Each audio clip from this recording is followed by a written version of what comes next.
Jadi penduduk sorga itu juga mereka akan menyesal, padahal orang sudah masuk sorga. Orang ini sudah di sorga, sudah menikmati semua kenikmatan yang tidak pernah dilihat, dipandang, tidak pernah didengar, terlintas dalam pikiran pun saking nikmatnya. Lihat bagaimana penyesalan penduduk sorga. Rasul sampai mengatakan, laisa yatahassar ahlul jannah ala syai'in illa ala sa'atin marrat bihim lam yadhkurullaha azza wa jalla fiha. Tidak ada sesuatu yang disesalkan. Jadi penduduk surga akan menyesal kepada sesuatu melebihi waktu yang telah lewat sementara mereka berada di dunia dan mereka kurang berzikir kepada Allah azza wa jalla. Itulah penyesalan penduduk surga. Jadi seolah-olah penduduk surga mengatakan, coba dulu aku di dunia memperbanyak zikir, coba aku di dunia ini beramal saleh. Kalau penduduk surga bisa menyesal akan hilangnya waktu, macam mana pula penduduk neraka? Nah ini kan harus dipikirkan. Kenapa penduduk surga menyesal? Karena kita tahu di surga itu kan memiliki tingkatan-tingkatan, dan tingkatan-tingkatan itu disesuaikan dengan ibadah dia di dunia. Makanya penduduk surga itu mereka menyesal kenapa mereka tidak memperbaiki waktu-waktu mereka di dunia dengan zikir. Jangan lagi penduduk neraka, penduduk surga, para malaikat saja yang sudah jelas-jelas ibadah kepada Allah dan tidak pernah bermaksiat, nanti pada hari kiamat akan menyesal di hadapan Allah dan mengatakan bahwa ya Rabb ma'abadnaka haqqa ibadatik. Ya Rabb, maafkan kami, kata para malaikat, selama kami bertugas kami tidak betul-betul beribadah sebenar-benar beribadah kepadamu. Itu malaikat itu ngomong begitu tuh, ya. Semana pula kita, ya.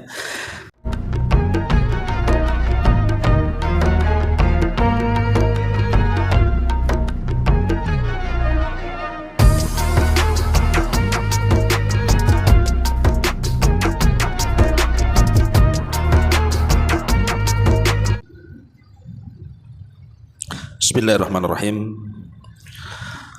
Assalamualaikum warahmatullahi wabarakatuh. Alhamdulillah wassalatu wassalamu ala Rasulillah wa ala alihi wa sahbihi wa mawalah wa la hawla wa la quwwata illa billahi wa ba'du.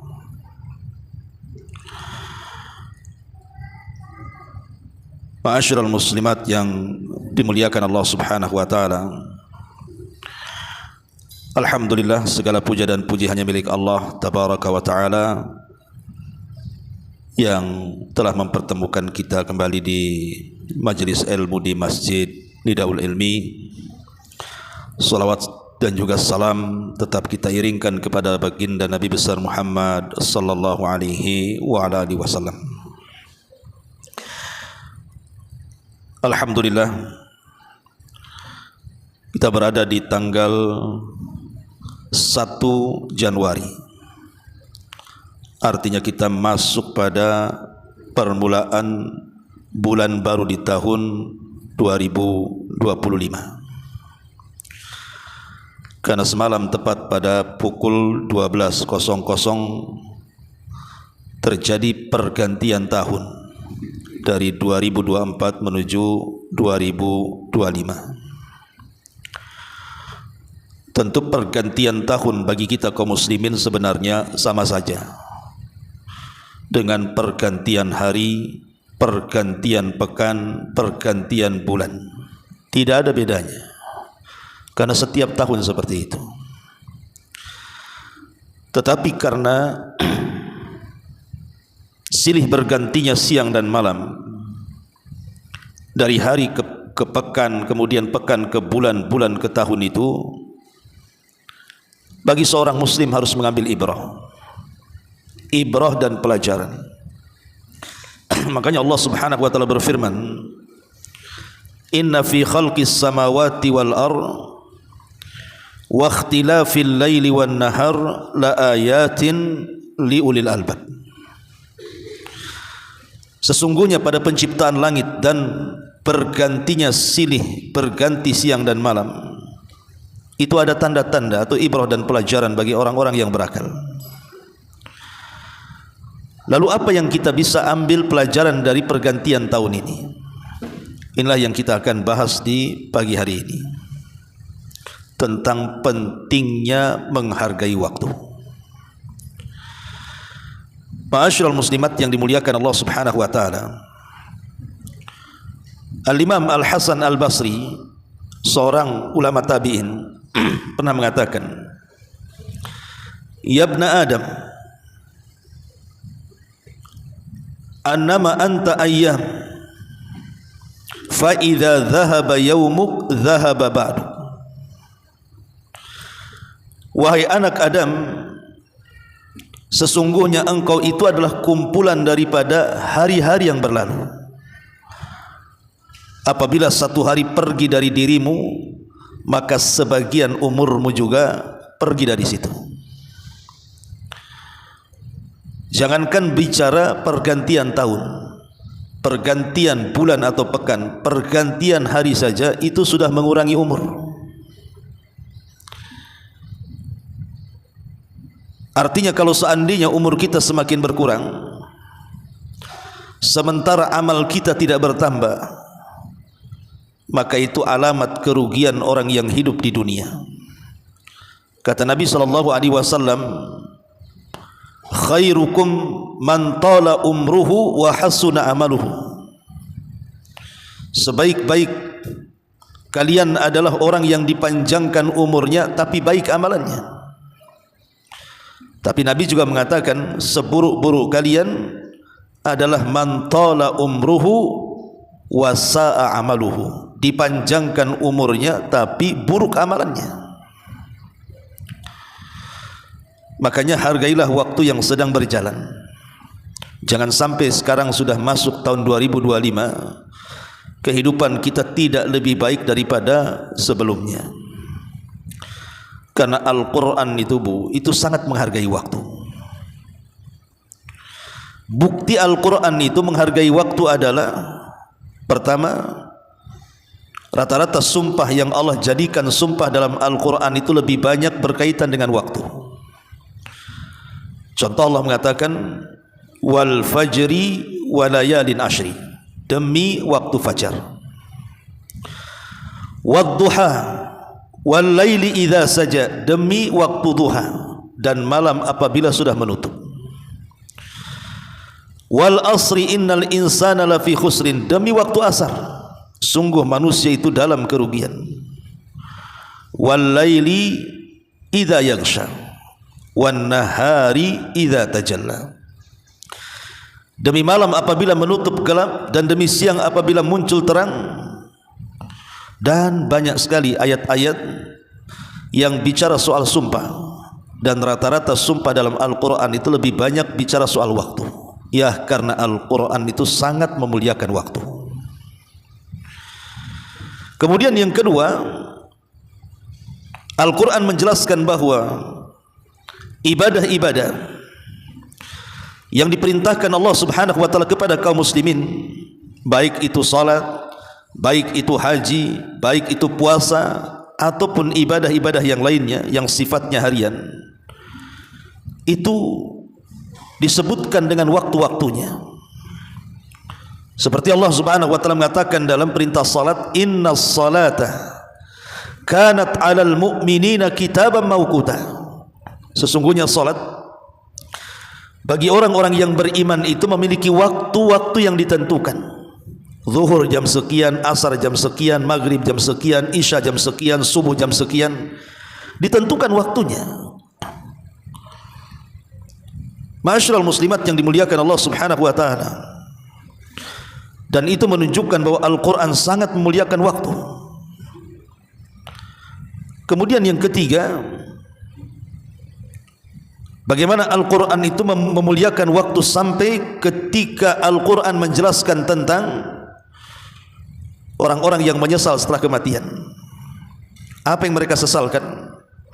Yang mereka sesalkan adalah waktu yang lewat pada kehidupan dunia mereka, tapi mereka tidak bisa menggunakan dengan baik setelah kematian, baru mereka terpikir tentang waktu.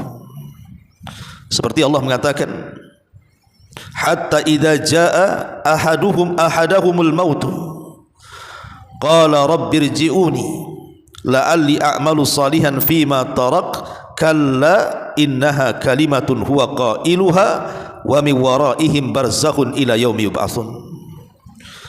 sampai apabila datang kepada salah seorang di antara mereka kematian, maka mereka baru sadar dan mengatakan, ya Rabb, kembalikan aku ke dunia agar aku bisa beramal saleh.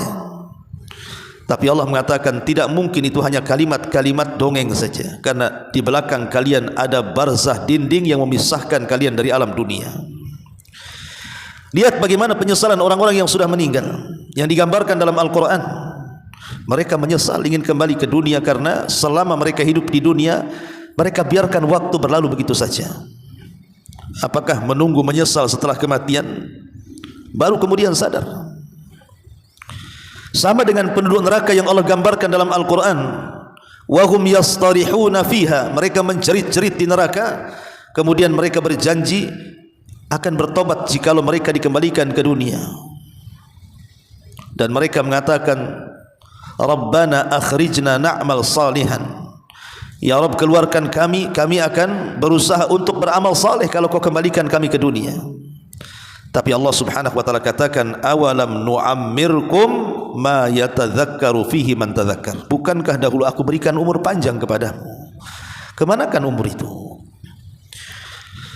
Lah, tiga perkara ini ketika Al-Quran menyebutkan tentang sumpah, dan kebanyakan sumpah itu menggunakan waktu, kemudian menyebutkan tentang ibadah-ibadah kaum muslimin dan dikaitkan dengan waktu, seperti Allah mengatakan, ya ayyuhalladzina amanu dzkurullaha dzikran katsira wasabbihuhu bukratan wa asila. Wahai orang-orang yang beriman, berzikirlah dengan zikir yang banyak dan bertasbihlah di waktu pagi dan petang. Kemudian juga Al-Quran menjelaskan tentang penyesalan orang-orang yang meninggal dan orang-orang yang masuk neraka, mereka ingin dikembalikan ke dunia. Ini semua menunjukkan bahwa Al-Quran itu punya perhatian tentang waktu. Al-Quran itu memiliki perhatian tentang waktu. Makanya Umar bin Abdul Aziz atau Umar bin Khattab radhiyallahu anhu, doa yang selalu dipanjatkan oleh Umar apa, Bu? Allahumma inna nas'aluka salahas sa'ati wal barakata fil awqati.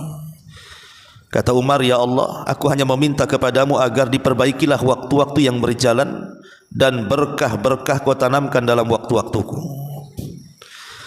Itulah permintaan Umar bin Khattab radhiyallahu anhu kepada Allah, agar waktu-waktu yang berjalan dalam kehidupannya itu senantiasa lebih baik dan lebih baik, agar waktu yang berjalan dan kehidupannya senantiasa diberkahi oleh Allah subhanahu wa ta'ala. Harusnya permintaan ini layak kita berdoa, bukan Umar.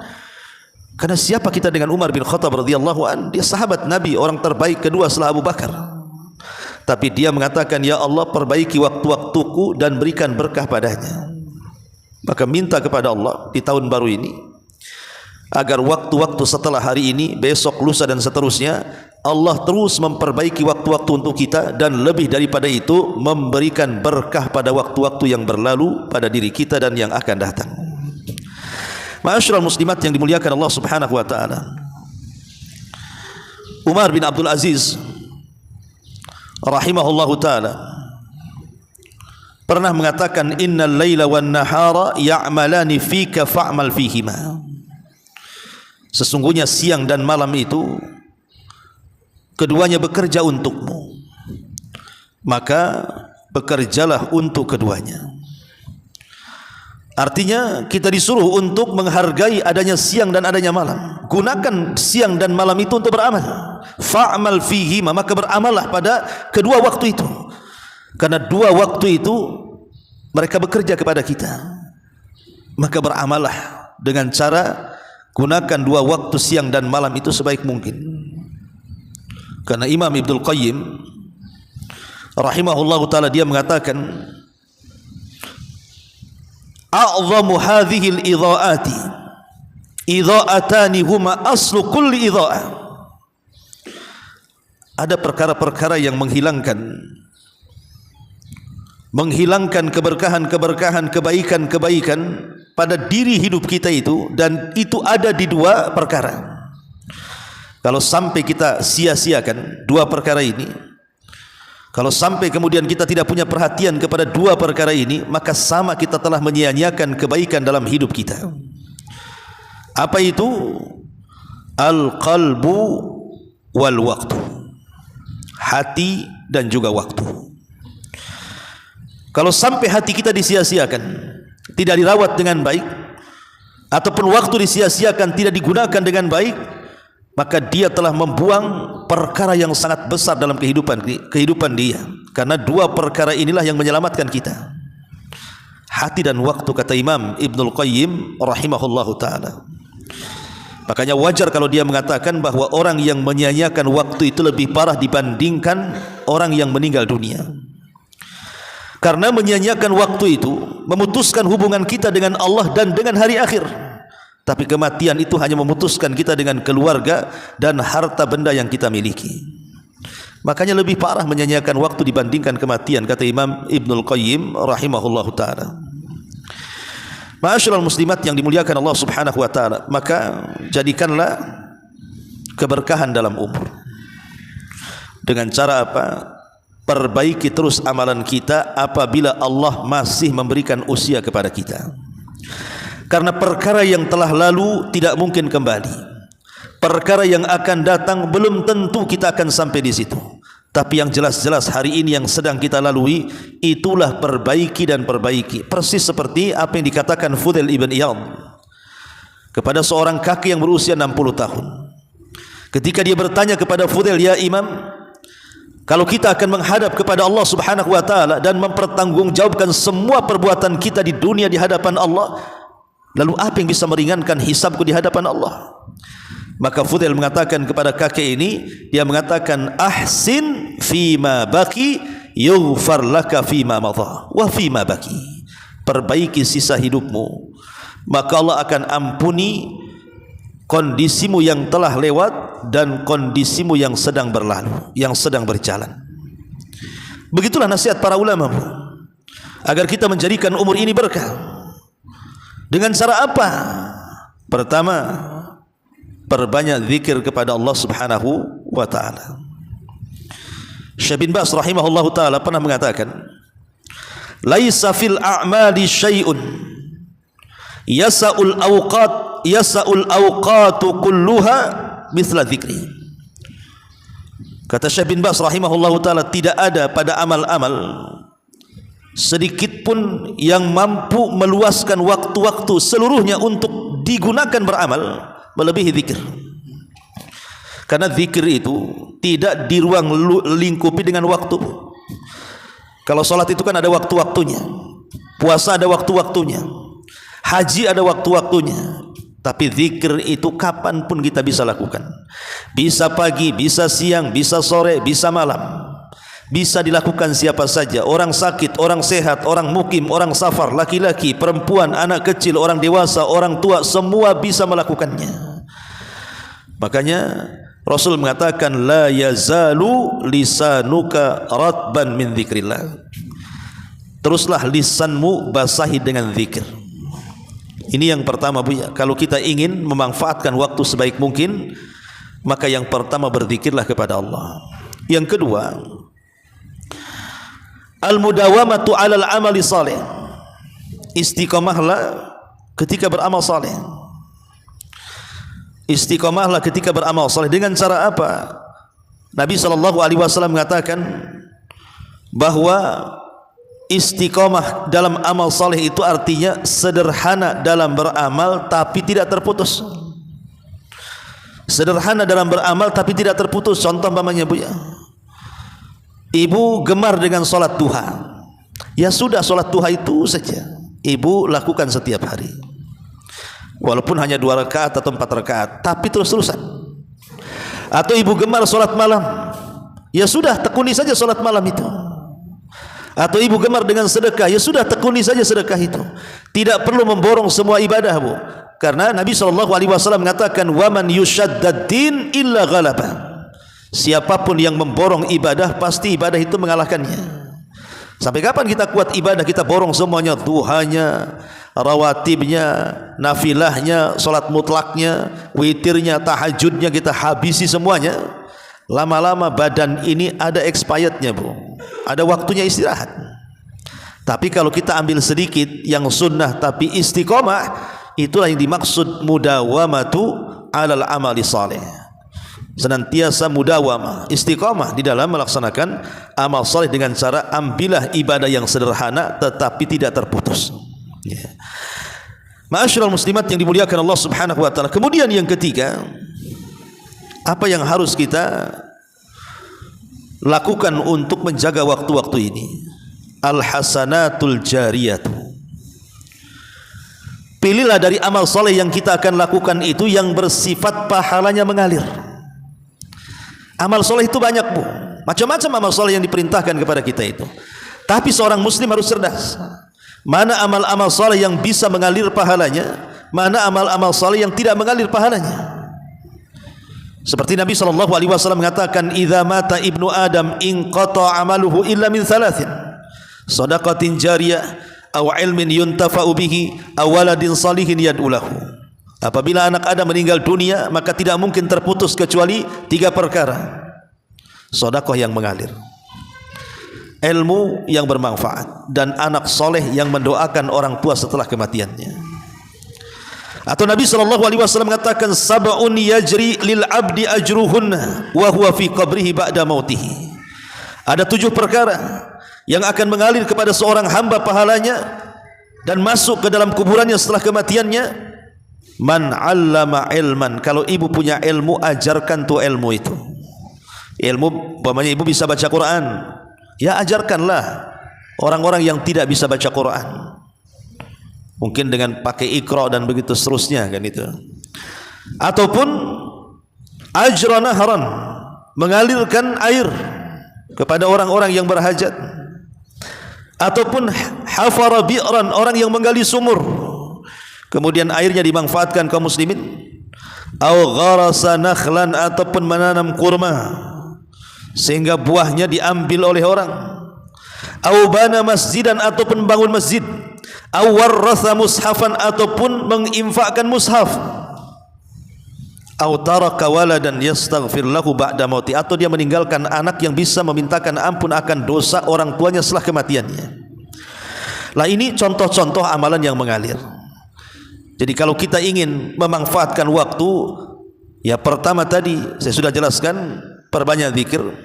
Yang kedua, istiqomah dalam beramal saleh. Yang ketiga, pilihlah amalan-amalan yang pahalanya mengalir. Kemudian yang keempat, hindari at-taswif. Hindari at-taswif. Apa taswif itu? Taswif itu diambil dari kalimat saufa. Akan saya amalkan, akan saya amalkan. Tapi tidak beramal, akan saya amalkan saja. Nanti saya akan sholat malam, tapi tidak sholat malam. Datang malam tak sholat. Besok saya ingin sholat duha, tapi tak sholat duha. Saya ingin ke masjid, tapi kakinya tidak dilangkah-langkahkan ke masjid. Saya ingin ngaji, tapi tak hadir pula di pengajian. Nah, taswif seperti ini bahaya. Kapan mau tobat? Nanti habis umroh. Setelah umroh tak tobat juga, mabok juga dia. Berhenti mau berhenti gibah gitu, malah dia pula paling kencang gibahnya. Jadi taswif ini bahaya. Jadi angan-angan akan tobat tapi tak tobat-tobat. Nyanyiannya itu akan saja. Akan saya kerjakan, akan saya lakukan, akan saya tobat, tapi tidak ada yang dilakukan sama sekali. Ini hati-hati ya. Taswif ini membahayakan karena bisa saja sebelum dia berubah tiba-tiba ajal menjemput dia. Tidak sempat dia bertobat kepada Allah Subhanahu wa ta'ala. Karena taswif inilah yang menghilangkan keberhargaannya waktu. Waktu harusnya digunakan untuk kebaikan, tapi karena akan saja tadi nyanyiannya, akhirnya lewatlah waktu begitu saja. Kemudian yang kelima, al-bahthu anit ta'ati wal musara'ati bil khairat. Berlomba-lomba dalam kebaikan. Allah mengatakan fastabiqul khairat. Bersegeralah kalian dalam melakukan kebaikan. Di zaman Nabi SAW pernah mengumpulkan para sahabatnya. Kemudian Nabi SAW bertanya di hadapan para sahabatnya, man asbaha minkumul yawma sha'ima. Siapa di antara kalian yang hari ini berpuasa? Tidak ada yang mengangkat tangannya kecuali Abu Bakar. Kemudian Rasulullah SAW bertanya lagi, man tabi'a minkumul yawma janazatan. Siapa di antara kalian yang mengiringi jenazah hari ini? Tidak ada yang mengangkat tangan kecuali Abu Bakar. Kemudian Rasul juga mengatakan, man at'ama minkumul yauma. Siapa yang hari ini memberi makan fakir miskin? Tidak juga ada yang mengangkat tangan kecuali Abu Bakar. Sampai kemudian Rasul mengatakan, man 'ada minkumul yauma maridha, siapa yang hari ini mengunjungi orang sakit, tidak kunjung ada orang yang mengangkat tangan kecuali Abu Bakar. Subhanallah. Dalam satu hari Abu Bakar berpuasa, Abu Bakar mengikuti jenazah, Abu Bakar memberi makan fakir miskin, Abu Bakar menziarahi orang-orang yang sedang sakit dan takziah. Makanya Rasul di ujung hadis mengatakan, majtama'na fimri'in illa dakhalal jannah. Tidaklah 4 perkara berkumpul dalam satu hari itu kecuali ada jaminan orang itu masuk surga.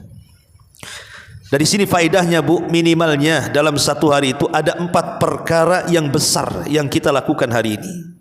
Seperti yang dilakukan Abu Bakar di sini. Dalam satu hari dia berpuasa, dalam satu hari itu juga dia mengikuti jenazah, dalam satu hari itu juga memberi makan fakir miskin, dalam satu hari itu juga dia takziah kepada orang sakit. Cobalah dalam satu hari ini kita ini bisa melakukan amal-amal yang pahalanya besar. Itu yang disebut dengan fastabiqul khairat namanya, berlomba-lomba dalam kebaikan, karena hanya dengan itulah waktu-waktu kita tidak mungkin berjalan dengan sia-sia. Ma'asyiral muslimat yang dimuliakan Allah Subhanahu wa taala, inilah 5 perkara yang disebutkan para ulama. Kalau kita bisa mengamalkannya, maka kita telah menghargai waktu-waktu kita. Pertama, banyak-banyak berzikir. Yang kedua, istiqomah dalam beramal saleh. Yang ketiga, ambil amalan-amalan yang pahalanya jariah dan mengalir. Yang keempat, jauhi taswif. Angan-angan ingin beramal, langsung beramal, langsung melakukan amalan, enggak perlu dihayalkan dulu. Dan yang terakhir, berlomba-lombalah dalam kebaikan. Inilah 5 perkara yang menjadikan waktu kita berharga. Ya. Ma'asyiral muslimat yang dimuliakan Allah Subhanahu wa taala, contoh saja semalam ketika terjadi pergantian tahun, Bu. Betapa banyak orang-orang yang kemudian menghabiskan waktu-waktunya untuk maksiat, kan, Bu. Di antara mereka ada yang begadang. Semalam tuh ada orang begadang sampai menunggu jam 12.00. Ngantuk-ngantuk, mata sudah 5 watt saja ditahan-tahan dia supaya sampai di jam 12.00. Untuk apa coba, Bu? Untuk tengok mercon. Kan untuk tengok mercon, Bu. Kalau nggak ada yang ditengok, tidurlah dia. Ya. Untuk nyalakan mercon, nyalakan kembang api, untuk nyanyi-nyanyi, untuk niup trompet semalam, kan. Waktu begitu saja lewat. Ya. Belum lagi kemudian sebagian kaum muslimin mengganggu lagi semalam itu. Betapa banyak orang-orang sakit terperanjat gara-gara petasan itu. Sempat punya jantung apa nggak bisa mati, Bu. Ya, jedar, mana peduli orang tuh. Ganggu orang. Ya. Belum lagi kemudian mubadzir, membuang-buang harta mereka, kan. Satu malam bisa menghabiskan bukan ratusan ribu, ada sebagian mereka itu juta-juta loh, itu harga-harga mercon itu. Coba jatuh kepada tabdzir, jatuh kepada israf, ya. Mengikuti setan akhirnya, kan, Bu. Belum lagi kemudian ikhtilatnya, bahkan yang mirisnya adalah anak-anak muda dan mudi kita ini semakin tahun apabila terjadi pergantian tahun baru itu perzinahan meningkat drastis. Setiap tahunnya meningkat perzinahan itu. Loh, coba bayangkan, pada Umar bin Khattab radhiyallahu anhu mengatakan, hindari hadir di ulang tahun orang-orang musyrik ataupun orang kafir. Fa inna sukhtatallah tangzil alaihim, karena dikhawatirkan murka Allah itu akan turun kepada mereka. Coba kalau seandainya semalam ya ada orang yang merayakan ulang tahun baru, ketabrak umpamanya, naudzubillah, mati dia. Atau terkena mercon, terkena ledakan mercon, mati dia. Kira-kira matinya sul khotimah ke husnul khotimah tuh. Yang herannya apabila begadang yang jelas-jelas ada pahalanya tak begadang, tapi begadang untuk yang tidak ada pahalanya dia bisa begadang tuh. Contoh Lailatul Qadar. Itu kan jelas pahalanya tuh malam Lailatul Qadar tuh, Bu. Di situ malaikat turun, di situ ibadah dilipat gandakan 1000 bulan, di situ barokah juga disebar di mana-mana, malaikat sekian banyaknya numplak ke bumi, bahkan Allah juga turun di sepertiga malam dan begitu seterusnya, kan. Kok tidak seramai ketika menunggu 12.00 di malam 1 Januari itu? Kok bisa Lailatul Qadar tidak seramai ini? Padahal malam tahun baru itu tak ada malaikat turun, tak ada pula Lailatul Qadar di situ, tak ada pula berkah yang turun. yang ada dosa-dosa dan dosa. Bagaimana tidak tasyabuh dengan orang kafir, menghambur-hamburkan biaya dan waktu, dan begitu seterusnya. Belum lagi kemudian berujung kepada apa? Meninggalkan yang wajib. Berapa banyak kaum muslimin akibat tahun baru yang meninggalkan, jangan cerita tahajud, sholat subuh bablas. Kalau sudah tahun baru itu, Bu, kebanyakan kaum muslimin meninggalkan sholat subuh. Ini kan bahaya. Meninggalkan sholat itu, kalau sampai kemudian dia meyakini tidak wajibnya, bisa kufur.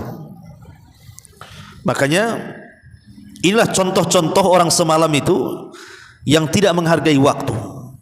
Malam dilewatkan begitu saja. Bagus tidur, Bu, ya, kalau tidur tak ada dosa. Tapi kalau melek, apalagi sengaja kan cari-cari tempat yang memang disediakan untuk jadi tontonan semalam itu, datang tak bawa dosa, pulang pula bawa dosa. Nah, ini kan masalah, Bu, ya.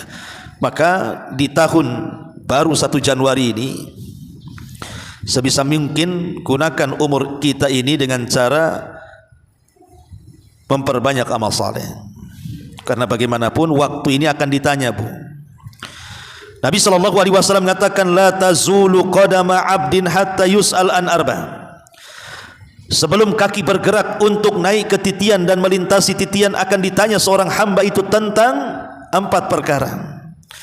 Kemudian Rasul mengatakan, an umrihi fima afna, an syababihi fima abla, wa an umrihi fima afna, wa an ilmihi fima fa'ala, wa an malihi min aina iktasabahu wa fima anfaqahu. Pertama tentang umurnya, kemana, tentang masa mudanya, kemana kau habiskan. Yang kedua tentang umurnya, kemana kau lampiaskan. Kemudian tentang ilmunya, sudahkah diamalkan. Kemudian tentang hartanya, dari mana kau dapatkan, kemana kau belanjakan. Ini semua terkait waktu. Masa muda, waktu. Umur, waktu. Belajar perlu waktu dan mengamalkannya perlu waktu. Mencari uang perlu waktu. Dari mana kita dapatkan, kemana kau belanjakan perlu waktu. Jadi semua bicara waktu. Allah akan bertanya soal waktu. Fal tangdur nafsum ma qaddamat lighat. Hendaklah jiwa itu memikirkan apa yang akan terjadi setelah esok hari. Jangan sampai kemudian kita menghadap Allah dan tidak bisa untuk mempertanggungjawabkan waktu-waktu yang lewat pada kehidupan kita. Makanya wajar kalau seandainya Rasul mengatakan, badiru bil a'mali sab'an. Segeralah kalian memperbanyak amal soleh sebelum datang 7 perkara. Hal tangtadiruna illa faqran munsiyah, au ghinan mudghiyah, au maradan mufsida, au haraman mufannida, au mautan mujhiza, au tangtadiruna dajjal fasarru ghaibin yungtadhar, au tangtadiruna as-sa'ata fas-sa'atu adha wa amar. Apakah kalian menanti-nanti untuk beramal saleh sampai menunggu kefakiran yang mendudukkan dari ibadah, atau kekayaan yang melampaui batas sehingga dia lupa dengan ibadah, atau dengan sakit yang tidak sanggup lagi untuk ibadah, atau dengan kepikunan yang menghalangi dia dari ibadah, atau boleh jadi mati mendadak dia dan tidak sempat ibadah, atau keburu dajjal dan itu seburuk-buruk yang kita tunggu, atau mungkin hari kiamat, dan hari kiamat perkara yang sangat menakutkan, kata Rasul. Apa menunggu perkara-perkara ini? Nunggu fakir dulu, nunggu kaya dulu, nunggu sakit dulu, nunggu pikun dulu, nunggu mati dulu? Apa seperti ini? Ya. Makanya jangankan kita, ya, orang yang di dunia, Bu, penduduk sorga. Jadi penduduk sorga itu juga mereka akan menyesal, Bu. Padahal orang sudah masuk sorga. Orang ini sudah di sorga, sudah menikmati semua kenikmatan yang tidak pernah dilihat, dipandang, tidak pernah didengar, terlintas dalam pikiran pun saking nikmatnya. Lihat bagaimana penyesalan penduduk sorga. Rasul sampai mengatakan, laisa yatahassar ahlul jannah ala syai'in illa ala sa'atin marrat bihim lam yadhkurullaha azza wa jalla fiha. Tidak ada sesuatu yang disesalkan. Jadi penduduk surga akan menyesal, Bu, kepada sesuatu melebihi waktu yang telah lewat sementara mereka berada di dunia dan mereka kurang berzikir kepada Allah azza wa jalla. Itulah penyesalan penduduk surga. Jadi seolah-olah penduduk surga mengatakan, coba dulu aku di dunia memperbanyak zikir, coba aku di dunia ini beramal saleh. Kalau penduduk surga bisa menyesal akan hilangnya waktu, macam mana pula penduduk neraka? Nah ini kan harus dipikirkan. Kenapa penduduk surga menyesal? Karena kita tahu di surga itu kan memiliki tingkatan-tingkatan, dan tingkatan-tingkatan itu disesuaikan dengan ibadah dia di dunia. Makanya penduduk surga itu mereka menyesal kenapa mereka tidak memperbaiki waktu-waktu mereka di dunia dengan zikir.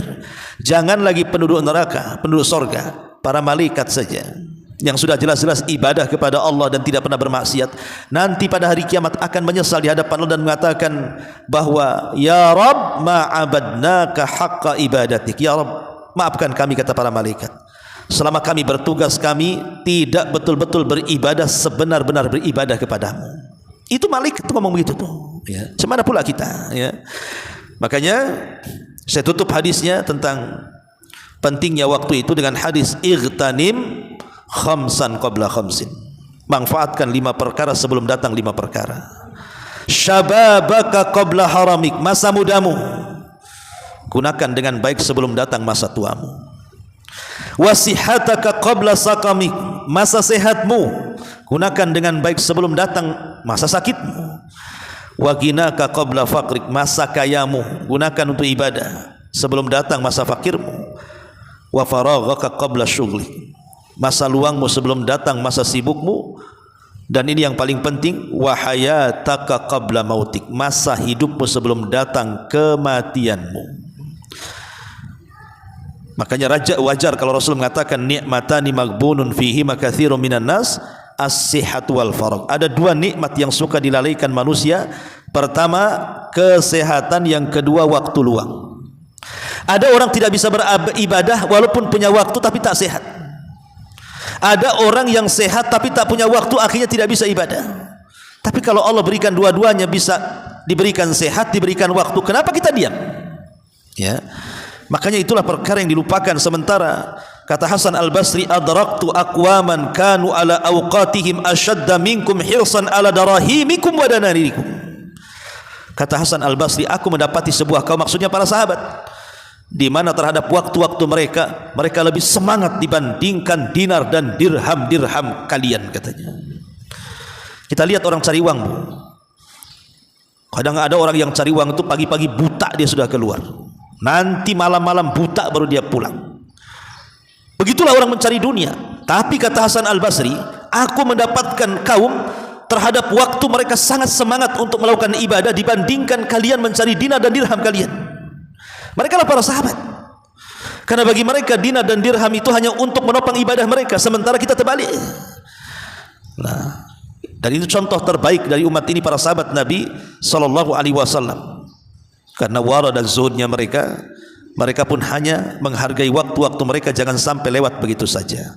Maka sekali lagi di tahun baru ini, maka jadikan tempat muhasabah, jangan sampai tahun ini tidak lebih baik daripada tahun kemarin. Karena seorang yang cerdas itu, kata Rasul, al-kayyisu man dana nafsah wa amila lima ba'dal maut. Orang cerdas itu orang yang senantiasa introspeksi. Dan orang yang cerdas itu adalah orang yang senantiasa berbekal untuk kematiannya. Itulah orang cerdas, kata Nabi. Artinya mafhum mukhalafahnya berarti orang bodoh adalah orang yang tidak pernah introspeksi, dan orang bodoh adalah orang yang tidak pernah berbekal untuk kematiannya. Wallahu a'lam bishawab. Ini nasihat singkat, sederhana, mudah-mudahan ada manfaatnya untuk saya pribadi dan juga untuk para ummahat. Baik, sampai di sini. Kalau ada yang bertanya silakan. Iya. Waalaikumsalam. Bolehkah seseorang bertanya tentang takwil mimpi? Bertanya kepada siapa? Karena ilmu takwil mimpi ini tidak semua mempelajari dan tidak semua mumpuni. Ulama-ulama salaf saja, mereka hanya beberapa ulama yang dikenal tentang takwil mimpi, seperti Muhammad ibn Sirin. Itu memang ulama pakar takwil mimpi. Tapi yang jelas soal mimpi ini, Bu, ya, mimpi itu terbagi 3. Ada mimpi baik dan itu dari Allah. Yang kedua ada mimpi buruk dan itu dari setan. Yang ketiga ada mimpi karena banyak pikiran sehingga masuk ke dalam mimpinya. Umpamanya dia utang, dikejar-kejar debt collector, pusing, rupanya dia tidur, debt collectornya muncul dalam mimpi. Itu karena mimpi banyak pikiran tuh. Jadi namanya ghazul fikri namanya. Tetapi yang pertama bisa terjadi, yang kedua dan yang ketiga mustahil terjadi. Ya, ingat ya, yang mungkin terjadi yang pertama saja mimpi baik. Tapi mimpi buruk dan mimpi kacaunya pikiran itu tidak akan terjadi. Maka jangan pernah terpikirkan kalau mimpi buruk itu kembang lalu. Sudah, tidak usah dipikirkan. Yang dipikirkan itu mimpi baik saja. Umpamanya ibu mimpi dalam mimpinya berjalan dari di Darul Ilmi ke rumah, nemu tas. Isinya pokoknya sebanyak berapa triliun itu, koruptor timah, sebanyak itulah pokoknya duitnya. Ya, saking banyaknya gitu ya, triliunan gitu. Kan senang bu, tapi kan senangnya dalam mimpi saja.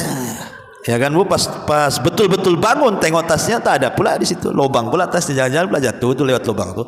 Tapi yang jelas bahwa itu kan mimpi baik namanya bu ya. Mimpi baik itu tidak masalah diceritakan kepada orang yang bukan pakar takwil pun tidak apa-apa. Syaratnya satu saja, jangan diceritakan kepada orang hasad. Bu ya, kalau mimpi baik jangan diceritakan kepada orang hasad, tapi ceritakanlah kepada orang yang dia baik sama ibu. Sebab kalau ibu menceritakan mimpi baik kepada orang hasad, tetap takwilnya tak baik bu, namanya orang hasad. Ya. Ibu mimpi dapat uang, nanti sama orang hasad ditakwilkan, jangan-jangan uangmu itu yang diambil orang katanya. Kan gitu nantinya bu ya. Jadi kalau minta saran itu maksudnya kepada orang yang tidak hasad supaya takwilnya bagus gitu maksudnya.